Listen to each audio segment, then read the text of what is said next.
बाढ़ की खबरें आप देख रहे हैं और आइए सबसे पहले आपको बताते हैं मौसम का हाल प्रदेश से। उत्तराखंड में मानसून जमकर बरस रहा है। वहीं कुमाऊं में आज भारी से भारी बारिश के लिए अलर्ट जारी किया गया है। बागेश्वर, चंपावत, नैनीताल के लिए ये अलर्ट जारी किया गया है। वहीं दूसरे जिलों के लिए रेड अलर्ट जारी हुआ है। मौसम विभाग के मुताबिक बारिश का ये सिलसिला अभी आगे कुछ दिनों तक चलता रहेगा। 4 जुलाई तक पूरे राज्य में ऐसे ही बारिश होगी। सभी एजेंसियों को सतर्क किया गया है, चौकन्ना रखा गया है, अलर्ट पर रखा गया है।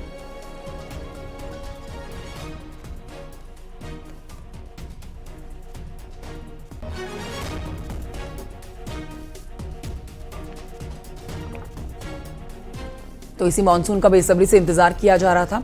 खास तौर पर बताएंगे कुमाऊं में भारी बारिश का अलर्ट जारी कर दिया गया है।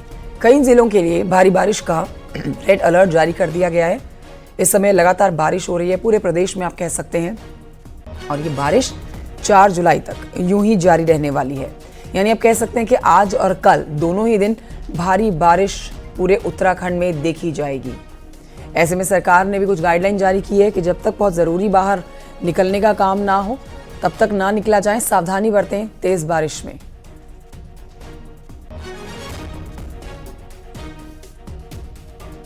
तो अब बारिश का साइड इफेक्ट भी दिखने लगा है। जगह जगह पर जल भराव, लोगों को आने जाने में दिक्कत और खास तौर पर बच्चों को यहाँ पर भारी दिक्कतों का सामना करना पड़ रहा है। भारी बारिश होने की संभावना जाहिर की है मौसम विभाग ने। अगले कुछ और घंटों में कई जिलों में जमकर बरस रहा है मानसून। उत्तराखंड में मानसून की इस दस्तक के साथ ही जहां मौसम बेहतर हो गया है, गर्मी, चिपचिपाहट गर्मी से लोगों को राहत मिली है, लेकिन दूसरी तरफ लोगों की परेशानियां भी बढ़ जाती है। जनजीवन अस्त व्यस्त हो जाता है, लोगों की परेशानियां कई कामों में बढ़ जाती है।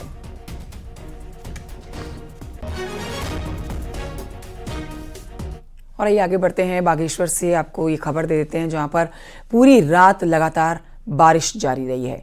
बारिश के कारण कई नदी नाले जो हैं वो उफान पर आ गए हैं।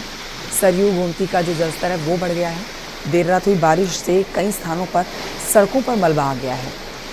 कई ग्रामीण क्षेत्रों में घरों में मलबा घुसने और रास्ते टूटने की सूचना भी मिली है।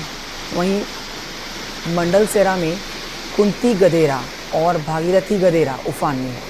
लोग दहशत में, आसपास के जो लोग यहाँ पर रहते हैं। इधर आपको बताएं कि भ्रतुंगा में आर्टिफिशियल झील से भी पानी निस्तारण नहीं हो पा रहा है। ग्रामीणों के अनुसार झील का आकार लगातार बढ़ रहा है, जिससे आसपास के लोगों की चिंता बढ़ती जा रही है। सुष्मिता थापा और जानकारी के साथ इस समय लाइव हमारे साथ मौजूद हैं और जानकारी हमें देंगी बागेश्वर की इस खबर पर। सुष्मिता, ये वाकई में हैरान करने वाली बात है कि देखिए बारिश का पहले इंतजार और अब जब बारिश हो रही है, जब उत्तराखंड में बारिश हो रही है, ये बारिश लोगों के लिए अब परेशानियां भी लेकर आ गई है। खास तौर पर अगर बागेश्वर की बात की जाए तो यहाँ पर तो लोगों को भारी दिक्कत हो रही है। सरयू, गोमती का जलस्तर बढ़ गया है। इस समय की अपडेट दीजिए और आप भी इस समय छाता लेकर खड़ी हुई हैं, बारिश तेज हो रही है। देखिए बागेश्वर में कल लगभग की बाद शाम से बारिश शुरू हुई है और उसके बाद लगातार बारिश जा रही है। बारिश से कई जगह से हम देख रहे हैं कि सड़कें बंद हो गई हैं। कल रात से बागेश्वर में सैकड़ों गाँवों में लाइट नहीं है और कई जगह संचार भी ठप हो गया है, जिससे कांटेक्ट कर पाना मुश्किल हो रहा है। और वही जो अब तक सूचना मिली है आपके विभाग से, वहाँ पे कांडा क्षेत्र में कई घरों में मलबा घुसने की समस्या सामने आ रही है। कई दीवारें टूट गई हैं और कई जगह पे रास्ते टूटने के मामले भी सामने आए हैं। और इसी क्रम में कल देर शाम जो मंडल सेरा है बागेश्वर का, उस क्षेत्र में जो कुंती नाला है और भागीरथी नाला है काफी उफान पे रही। उसके बाद उस क्षेत्र में लगभग आधे से ज्यादा घरों में जो मलबा है वो भर गया। उसके बाद प्रशासन पहुंचा और उन्होंने इन गड्ढे को साफ करवाया। उसके बाद हम देखेंगे कि लगातार बारिश जारी है। आप देख सकते हैं कि सामने भी बारिश खत्म हो रही है और लगातार बारिश की लगातार आ रही है और सड़कें भी काफी बंद है। ठीक है, मौसम देखिए खराब है, बारिश हो रही है, इसलिए सुष्मिता आपकी आवाज भी हम तक ठीक से नहीं पहुंच पा रही है, लेकिन समझ आ सकता है और इन तस्वीरों से भी समझा जा सकता है। आप भी बता रही हैं कि देखिए जिस तरह से लगातार बारिश हो रही है और अगले और 2 दिन ये बारिश ऐसे ही जारी रहेगी तो लोगों की परेशानियां, समस्याएं और बढ़ेंगी। मौसम अच्छा हो गया है, गर्मी से राहत मिली है, लेकिन और कई ऐसी समस्याएं हैं जो ये बरसता हुआ मानसून लोगों के लिए लेकर आया है। शुक्रिया आपका सुष्मिता। आगे बढ़ते हैं, मसूरी से खबर है जहां पर लगातार हो रही बारिश के चलते सोमवार को क्लिफ कॉटेज स्टेट के पास भारी मानसून होने से एक मकान खतरे की जद में आ गया है। ये देखिए तस्वीरें आप देख रहे हैं। इस बीच प्रशासन ने परिवार को सुरक्षित स्थान पर शिफ्ट कर दिया है। भवन स्वामी के अनुसार देर रात को बारिश के चलते उनके मकान के निचले हिस्से का पुश्ता गिर गया।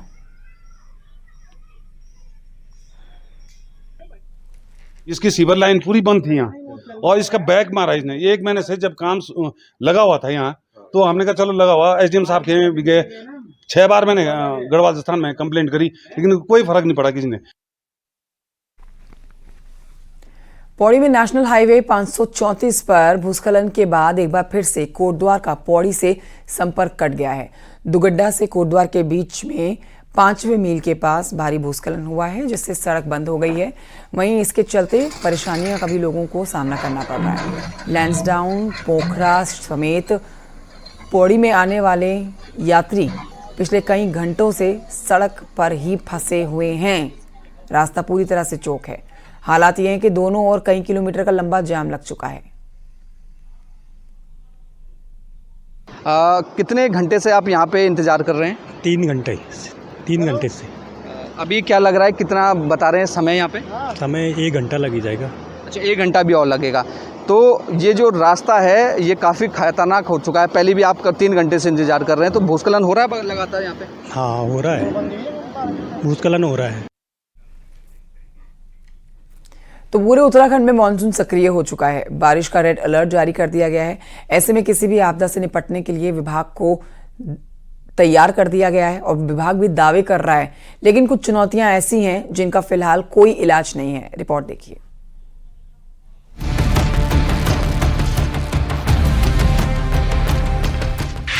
मानसून उत्तराखंड पर हमेशा ही मुसीबत बनकर टूटता है, लिहाजा मानसून की आहट के साथ ही मशीनरी भी अलर्ट कर दी गई थी। एनडीआरएफ, एसडीआरएफ को जरूरी साजो सामान के साथ तैनात कर दिया गया है। बरसात में सबसे ज्यादा नुकसान सड़कों का होता है, लिहाजा जेसीबी को तैनात तो कर दिया गया है, लेकिन कई लैंडस्लाइड जोन अभी भी मुसीबत बने हुए हैं। ऋषिकेश बद्रीनाथ हाईवे में 14 खतरनाक लैंडस्लाइड जोन है। केदारनाथ रूट पर 5 डरावने लैंडस्लाइड जोन है। उत्तरकाशी में धरासू से यमुनोत्री तक 5 जोन, तो यमुनोत्री हाईवे पर हरबर्टपुर से बड़कोट के बीच 7 डेंजर जोन। इसके अलावा भी 200 बेहद खतरनाक लैंडस्लाइड जोन है। लैंडस्लाइड को एक-एक करके, इसके अलावा जीएसआई ने लगभग 200 हॉटस्पॉट्स आइडेंटिफाई किए हैं जहां पर लैंडस्लाइड, उसमें कुछ तो हाईवे पे है जिसको कि नेशनल हाईवे और अन्य जो एजेंसियां टेकअप कर रही है। उसके अलावा जो है उनको हम टेकअप कर रहे हैं, उसकी डीपीआर बनाने की कार्रवाई चल रही है। जो क्रॉनिक लैंडस्लाइड एरियाज थे उन पे हम लोगों ने सैंक्शन दिया है, भारत सरकार ने भी सैंक्शन दिया है, जिसपे काम चल रहा है हम लोगों का। कुछ पे डीपीआर बना रहे हैं हम लोग, डिजाइन कर रहे हैं कैसे उसको स्लोप स्टेबलाइजेशन करना है। लेकिन नए भी कई बार आ जाता है, जो छोटे स्लाइड्स हैं या कहीं पे माइनर, कहीं पे कोई मलबा ज्यादा आ गया या कहीं बादल फट गया तो मलबा आ गया, तो उस पर भी हम लोग काम करते रहते हैं। बरसात में पुलों को भी खासा नुकसान पहुंचता है, लेकिन असुरक्षित घोषित किए गए 97 में से 18 पुलों को ही ठीक किया जा सका है, यानी बाकी के 79 पुलों पर इस सीजन बड़ा खतरा मंडराता रहेगा। लोकल लेवल पे हमारे एग्जीक्यूटिव इंजीनियर, हमारे सुपरिटेंडिंग इंजीनियर, ये लोग जिला प्रशासन की मदद से डिसाइड करते हैं कि किस पे आवागमन रखना है, किस पे नहीं रखना है, किस पे किस कैटेगरी की गाड़ियां हम लोग अलाउ करेंगे, किस पे पैदल करेंगे। तमाम इंतजामों के बावजूद लैंडस्लाइड जोन और जर्जर पुलों ने प्रशासन की चिंता बढ़ाई हुई है। लैंडस्लाइड जोन पर जेसीबी की तैनाती करने के सिवा प्रशासन के पास कोई और विकल्प नहीं है। यही हाल जर्जर हो चुके पुलों का भी है, लिहाजा इस मानसून सीजन आपकी सतर्कता ही आपका बचाव कर सकती है। देहरादून से न्यूज़ 18। शुरुआती बारिश ने एक तरफ जहां हल्द्वानी वालों को भीषण गर्मी से राहत दे दी है, तो वहीं दूसरी तरफ सड़कों पर बहता ये बरसाती पानी लोगों के लिए चुनौती बन गया है, क्योंकि बरसाती पानी सड़कों पर सैलाब की तरह बह रहा है और कई जगह जल भराव की स्थिति बन चुकी है। हालात ऐसे हैं कि कई जगह लोग डर रहे हैं घरों से बाहर निकलने में। हालांकि नगर निगम के अधिकारियों का दावा है कि बंद नालों और नदियों को खोलने का काम अभी भी जारी है। नाले और नालियों को खोलने का काम अभी भी जारी है। शहर में जल भराव नहीं होने दिया जाएगा।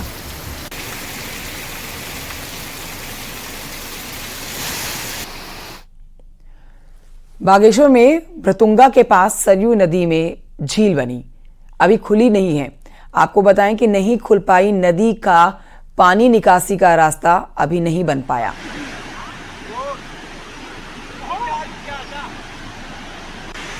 सरयू नदी में झील बनने से करीब 1 करोड़ की लागत से बनाया गया घाट पूरी तरह से ध्वस्त हो गया है। कई देवदार और सुराही के पेड़ भी झील में गिरकर समा गए हैं। हालांकि प्रशासन की तरफ से पोकलैंड मशीन को यहां पहुंचाया गया है, लेकिन तेज बारिश और लगातार गिरते पत्थरों के बीच में झील में रास्ता बनाने का काम शुरू ही नहीं हो पाया है। ग्रामीणों का कहना है कि झील में पानी की मात्रा लगातार बढ़ रही है और झील की लंबाई भी करीब 500 मीटर हो गई है। बारिश के बाद इलाके में लोग दहशत में हैं, क्योंकि झील एक साथ टूटी तो निचले इलाकों में तबाही आ सकती है।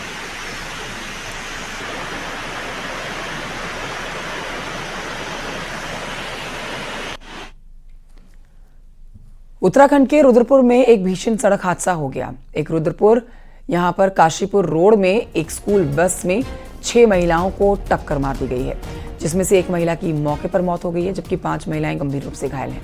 बताया जा रहा है कि महिलाएं पास की फैक्ट्री में काम करके अपने घर लौट रही थी, तभी एक अनियंत्रित स्कूल बस ने उन्हें टक्कर मार दी। जिस स्कूल बस ने टक्कर मारी है उसका ड्राइवर पुलिस को बेहोश हालत में मिला है। ऐसे में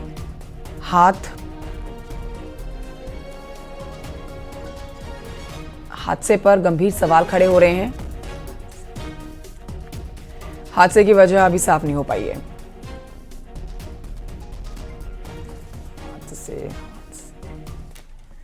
उधर उधम सिंह नगर से खबर है, जहां पर विजिलेंस की टीम ने बड़ी कार्रवाई की है। यहां के जिला आबकारी अधिकारी अशोक कुमार मिश्रा को विजिलेंस टीम ने 70,000 रुपए की रिश्वत लेते रंगे हाथों धर दबोचा है। मिश्रा एक शराब कारोबारी से जुर्माना माफ करने के एवज में रिश्वत की मांग कर रहे हैं। रंगे हाथों पकड़े गए हैं। कुमाऊं सेक्टर की विजिलेंस टीम ने अशोक मिश्रा को उनके दफ्तर में ही रिश्वत लेते गिरफ्तार किया है। मांग की जा रही है रिश्वत की और वो नहीं देना चाहते हैं, तो आज हमारी टीम द्वारा 70,000 रुपये रिश्वत लेते हुए हल्द्वानी सेक्टर की टीम द्वारा गिरफ्तार किया गया है। खबर देहरादून से है। यहां पर पुलिस ने फर्जी इंटरनेशनल कॉल सेंटर का पर्दाफाश किया है और कॉल सेंटर में काम कर रहे 3 लोगों को मौके से ही गिरफ्तार किया है। इनके पास से 36 लैपटॉप, 5 मोबाइल फोन, 5 मोडेम बरामद किए गए हैं। आरोपी खुद को विदेशी सॉफ्टवेयर कंपनी का कॉल सेंटर बताते थे और अमेरिकी नागरिकों से ठगी करते थे। एंटीवायरस के नाम से ये ठगी करते थे।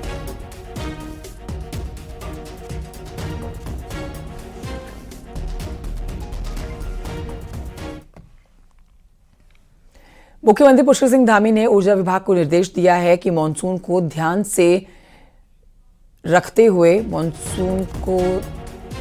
ध्यान में रखते हुए ट्रांसफार्मर का सेफ्टी ऑडिट किया जाए।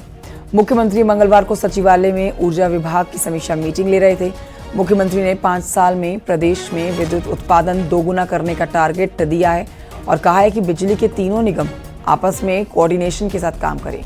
मुख्यमंत्री ने लाइन लॉस को कम करने के लिए भी प्रभावी योजना बनाने और बिजली की लाइन को अंडरग्राउंड करने की योजनाओं में तेजी लाने के निर्देश दिए हैं।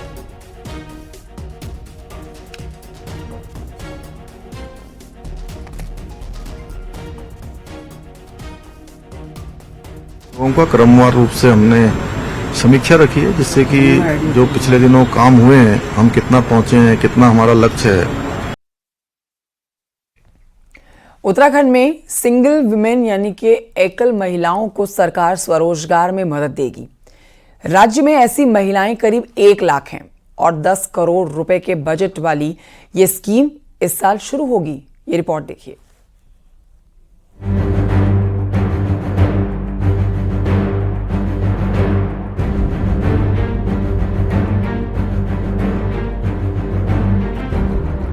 उत्तराखंड में करीब 1 लाख महिलाएं ऐसी हैं जो सिंगल वुमेन हैं, यानी वो महिलाएं जो किसी न किसी वजह से अकेले रहने को मजबूर हैं। ऐसी महिलाएं खुद का रोजगार कर सके, इसके लिए सरकार मुख्यमंत्री एकल महिला स्वरोजगार स्कीम शुरू करने जा रही है। स्कीम में क्या कुछ होगा और इसकी शुरुआत कितनी महिलाओं के साथ होगी, इसको लेकर मंगलवार को कमेटी की पहली मीटिंग हुई और जल्द फाइनल ड्राफ्ट कैबिनेट के सामने रखा जाएगा।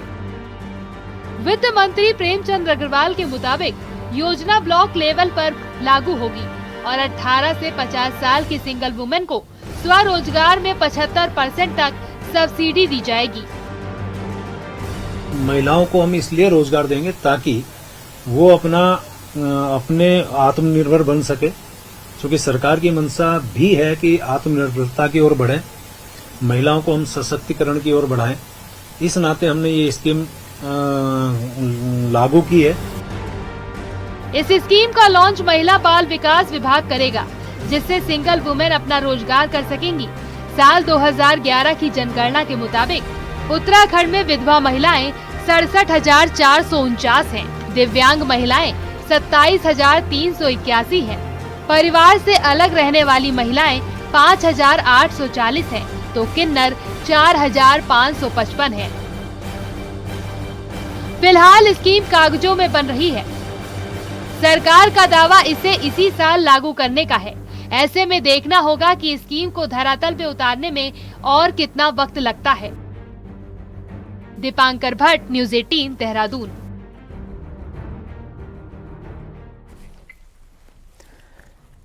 उत्तराखंड पावर कॉर्पोरेशन पर 12 महीने में 14 बिल वसूलने के आरोप लगे थे, जिसके बाद अब यूपीसीएल ने इस पर सफाई दी है। विभाग का कहना है कि बिल में किसी भी तरह की कोई दिक्कत नहीं है और फिक्स चार्ज महीने के हिसाब से नहीं, बल्कि जितने दिन का बिल होता है उस हिसाब से लिया जाता है। फिक्स चार्ज को अगले साल के बिल में भी एडजस्ट किया जाता है। साथ ही यूपीसीएल का कहना है कि जिस भी उपभोक्ता को बिल में दिक्कत लगती है तो वो अपनी शिकायत दर्ज करा सकता है। हालांकि यूपीसीएल अभी भी पूरी तरह से इस मामले को साफ नहीं कर पाया है। लोड के हिसाब से हम लेते हैं, जिसका 1 किलोवाट लोड है, 2 किलोवाट है, 3 किलोवाट जो भी है, अकॉर्डिंगली हम लेते हैं। उसमें कभी भी किसी मंथ में अतिरिक्त नहीं होता। हर मंथ हमारे केवल साल में 12 ही बिल बनते हैं और 12 ही फिक्स चार्ज जो रेट होता है उसके अकॉर्डिंगली लेते हैं। इसमें कहीं कोई भ्रांति नहीं होनी चाहिए, जहां तक मैं समझता हूं। बढ़ते आगे, हाईकोर्ट ने नैनीताल की सूखाताल झील के सौंदर्यीकरण पर लगी रोक को हटा दिया है। इस पर आपको जानकारी दे देते हैं कि कोर्ट ने झील के विकास प्राधिकरण और केएमवीएन को 3 महीनों के अंदर काम पूरा करने का आदेश दिया था। 22 नवंबर 2022 को हाईकोर्ट ने कृत्रिम झील के निर्माण पर रोक लगा दी थी। जिला प्रशासन ने कोर्ट से निर्माण की परमिशन मांगी थी और बताया था कि करीब 20 करोड़ रुपए इसमें खर्च हो चुके हैं। अब कोर्ट ने निर्माण की मंजूरी दे दी है। सूखाताल झील ही गर्मियों में नैनीताल को 40% तक पानी देती है। पे Nainital district level development authority द्वारा स्टे वैकेशन एप्लीकेशन लगाई गई थी। हमने ऑनरेबल कोर्ट को ये बताया कि 26 करोड़ में से तकरीबन 20 करोड़ रुपए हम पहले ही इसमें से खर्च कर चुके हैं और जो मुख्य 2 बिंदुओं पर ऑनरेबल कोर्ट ने स्टे दिया था, उन दोनों बिंदुओं के संबंध में clarification district level development authority द्वारा दिया गया। भारत और नेपाल के बीच में भले ही रोटी बेटी का रिश्ता है, लेकिन नेपाल की जो बेटियां बहू बनकर भारत आ रही हैं, उनमें उनके लिए अब नागरिकता का सवाल खड़ा हो गया है। जो काम करने आसानी से होता जा रहा है, जो काम पहले से आसानी से होता था, वो अब परेशानी बन चुका है। मामला 2 देशों का है, इसलिए उत्तराखंड सरकार ऐसे मामलों को लेकर विदेश मंत्रालय से बात करने जा रही है। देखिए इस पर रिपोर्ट।